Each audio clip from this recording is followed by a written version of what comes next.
नमस्कार दोस्तों, स्वागत करता है आपका एक और इंटरेस्टिंग वीडियो के अंदर। आज का जो हमारा इंटरेस्टिंग वीडियो होने वाला है वो जोसा प्लस सीसेब में जो भी फी को लेकर जो भी डाउट आ रहा है, फीस को लेकर कितने रुपए हमें देने पड़ते हैं, क्या हम एग्जिट करते हैं तब क्या रिफंड होता है, बहुत सारे जो प्रेजेंट टाइम में जो जोसा एंड सीसेब जो काउंसलिंग चल रही है उसमें मैंने स्टूडेंट्स के बहुत सारे डाउट्स आ रहे हैं कि हमें जोसा और सीसेब को मिलाकर टोटल कितनी फीस, हमें कितने रुपए पहले से अरेंज करके रखने होते हैं, कॉलेज के टाइम हमें कितने रुपए लेकर जाने होते हैं, और भी बहुत सारे डाउट्स हैं कि जोसा की रजिस्ट्रेशन फीस लगती है कि नहीं लगती है, सीसेब में कितने लगते हैं, अगर हमने एग्जिट कर दिया, विड्रॉ कर दिया तो कितने रुपए कट कर हमारे वापस हमारे जो बैंक अकाउंट में आ रहे होंगे, और हमारे कितने रुपए टोटल जो है इन जोसा एंड सीसेब की काउंसलिंग में हमारे जो स्पेंड हो रहे होंगे। तो इसी के ऊपर ये कंप्लीट वीडियो बनाया गया है और इसमें आपकी जोसा और सीसेब को लेकर जो भी फीस रिलेटेड आपके जो भी क्वेश्चंस क्वेरीज हैं वो आपके सारे इसके अंदर क्लियर हो रहे होंगे। आप इस वीडियो का अगर अंत तक देखते हैं तो जोसा एंड सीसेब की कंप्लीट जो फी प्रोसेसिंग है वो आप कंप्लीट समझ रहे होंगे। तो सबसे पहले बात करते हैं जोसा, जो हमारी 2023 के अंदर जो स्टार्ट हो चुकी थी। आपका जो फर्स्ट राउंड का रिजल्ट आया था वो आया था शायद 30 जुलाई को, और आपकी जो है आज जो 31 जुलाई जो अब कल आने वाली है उसमें आपको PAF है, जो आगे मैं बताऊंगा क्या होता है। PAF को जमा कर अपनी सीट को आपको क्या करना है, फिक्स करना है, कंफर्म करना है। तो अब बात करते हैं जोसा में क्या करते हैं कि सबसे पहले जब हम रजिस्ट्रेशन करते हैं तो आपको कोई भी रजिस्ट्रेशन फी नहीं देनी पड़ती है। आपको ओनली उस समय आपके जो पासवर्ड आईडी है उसको लॉगिन करके आपको ओनली चॉइस फिलिंग करनी होती है। चॉइस फिलिंग करने के पश्चात अगर आपको राउंड फर्स्ट, सेकंड, थर्ड, 4, 5, 6 किसी राउंड में भी अगर आपको कोई भी सीट अलॉट होती है तो उस सीट अलॉट होने के पश्चात अगर आप जोसा के अंदर फर्दर राउंड में पार्टिसिपेट करना चाहते हैं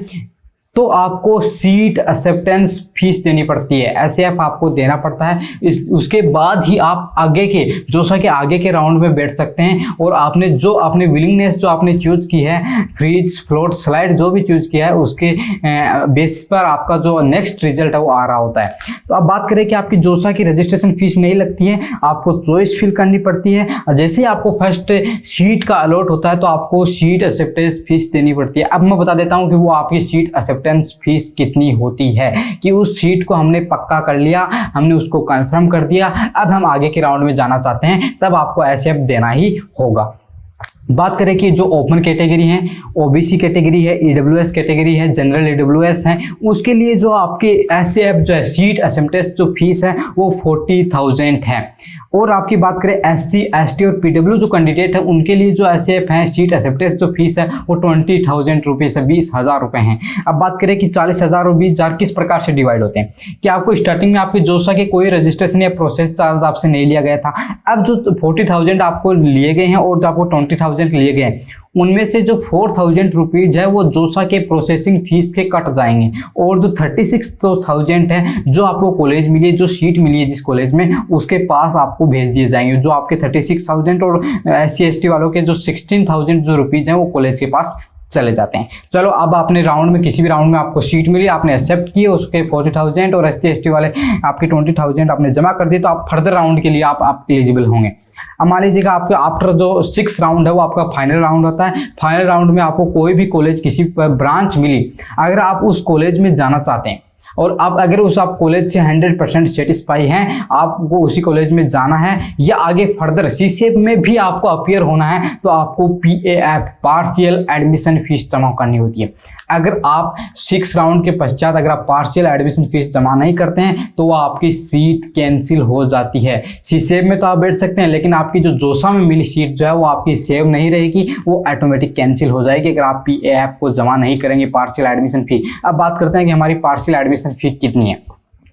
open, OBC, EWS, general EWS वालों की जो PAF जो है वो 36,000 है, 36,000 रुपये, और आपकी SC ST और PW वाले जो कैंडिडेट हैं उनकी जो आपकी PAF है पार्शियल एडमिशन फीस जो है वो आपकी 16,000 रुपीज़ है। इसमें आपको किसी प्रकार के प्रोसेसिंग फीस इंक्लूड नहीं है, ये टोटल जो PAF है वो जो कॉलेज के पास जाता है। ठीक है, अब बात करते हैं कि अगर आपने 6 राउंड के पश्चात PAF को पे कर दिया, पार्शियल एडमिशन फी भी दे दिया, तो आपकी वो कॉलेज कंफर्म हो गई। अगर आप सीसेब में बैठना चाहते हैं अब भी, तो आपकी सीट जो है वो सेव रहेगी। अगर आपने सी शेप में अगर आपने एंट्री लेना चाहते हैं, सी शेप काउंसलिंग करवाना चाहते हैं स्पेशल राउंड वाली, तो आप क्या करोगे उसके अंदर रजिस्टर करोगे। तो सबसे पहले बात कर लूँ कि जोसा के अंदर स्टार्टिंग में कोई प्रकार का प्रोसेसिंग फीस नहीं ली गई थी। जो सी शेप के अंदर आपकी प्रोसेसिंग फी 4000 पहले ली जाएगी और इसके साथ आपकी 40,000 जो है general EWS OBC SC ST PW candidate है उनकी 20,000 रुपये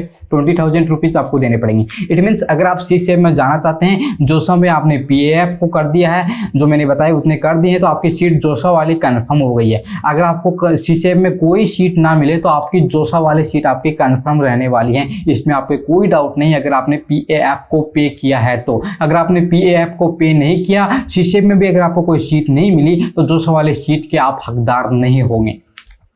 अब बात करते हैं कि आपकी सी शेप में आप काउंसलिंग कराना चाहते हैं तो आपको 4000 प्रोसेसिंग फीस होती है और IAF फर्स्ट अलॉटेड जो फीस होती है आपकी, वो आपकी होती है जो आपकी जनरल EWS OBC जो है उनकी 40,000 होती है, ST ST PW जो होती है उनकी 20,000 रुपीज़ होती है, जो आपको मतलब आपकी चॉइस फिलिंग बनने के उस समय ही आपको जमा करानी होती है। आपको स्टार्टिंग में सी शेप में देना पड़ता है, जबकि जोसा में ऐसा नहीं होता। जैसे आपको सीट अलॉट हो गई उसके पश्चात आपको IAF2 मतलब जो इंस्टीट्यूट अलॉटमेंट फीस जो है वो सेकंड इंस्टॉलमेंट जो है वो आपको जमा करानी पड़ती है। वो जनरल EWS OBC को आपको 32,000 रुपीज़, SC ST और PWD को आपको 12,000 रुपीज़ आपको देने पड़ते हैं। ये आपकी हो गई। अब देखना, मैं ओवरऑल आपको बताना चाहता हूँ कि कॉलेज के पास कितने रुपए गए, आपकी प्रोसेसिंग फीस के कितने रुपए कटे, और आप एग्जिट करना चाहते हैं, विड्रॉ करना चाहते हैं तो उसकी क्या प्रोसेस है। तो आप समझना, सबसे पहले आपको जोसा में कोई सीट मिली, आपने एक्सेप्ट किया, उसके आपने OBC वाले हैं, जनरल वाले हैं तो आपने 40,000 रुपीज़ दिए और ST ST वाले ने दिए कितने 20,000। उनमें से 4,000 जोसा ने अपने पास रख लिए और 36,000 और 16,000 कॉलेज के पास भेज दिए, मतलब 36,000 और SC ST वालों के 16,000 कॉलेज के पास चले गए। अब बात करते हैं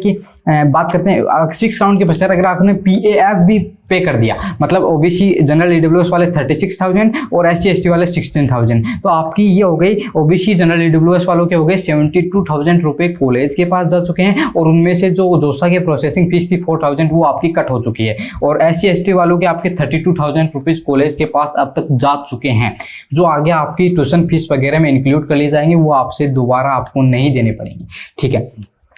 अगर आपने जोसा में कराई, SAF भी जमा कर दिया, PAF भी जमा कर दिया और आप CCF भी करवाना चाहते हैं, अगर आपने जोसा के अंदर पहले सीट एक्सेप्टेंस फीस और पार्शियल एडमिशन फीस जमा कर दिए तो ओनली आपको CCF के अंदर 4,000 रुपये ही देने होंगे, आपको इसके अलावा आपको कुछ नहीं देना। आपको नहीं तो IAF फर्स्ट जमा कराना, नहीं IAF सेकंड। अगर आप जोसा के अंदर SAF और PAF जमा कर दिए तो आपको ओनली जो CCF के अंदर ओनली आपको 4,000 रुपये उसकी जो प्रोसेसिंग फीस है उसको ही जमा कराना है। तो टोटल आपके जो कॉलेज के पास जो रुपये हैं वो 72,000 रुपये जा चुके होंगे और ST ST वालों के लिए आपके जा चुके होंगे 32,000 रुपये। ओके,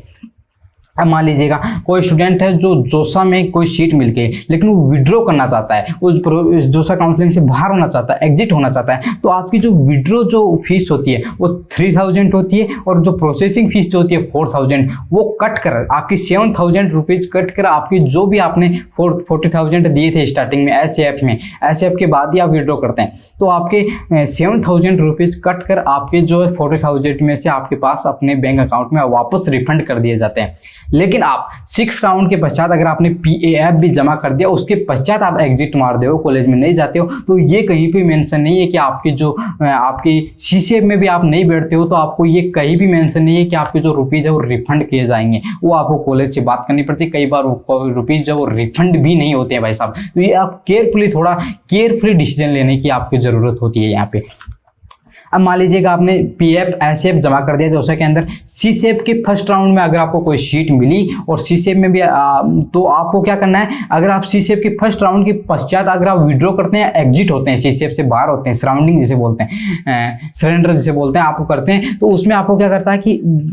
आपके 4,000 CCF की प्रोसेसिंग फीस, आपकी जोसा की 4,000 प्रोसेसिंग फीस और 3,000 जो अगर आपने एग्जिट किया तो आपकी टोटल 11,000 रुपीज़ कट करके आपके जो टोटल रुपए थे वो आपको रिफंड अपने बैंक अकाउंट में कर दिए जाएंगे। ये अगर आप एग्जिट और विड्रॉ करते हैं तो आपकी कितनी फीस कट होती है वो मैंने आपको बता दिया, कॉलेज के पास कितने जाते हैं वो मैंने बता दिया।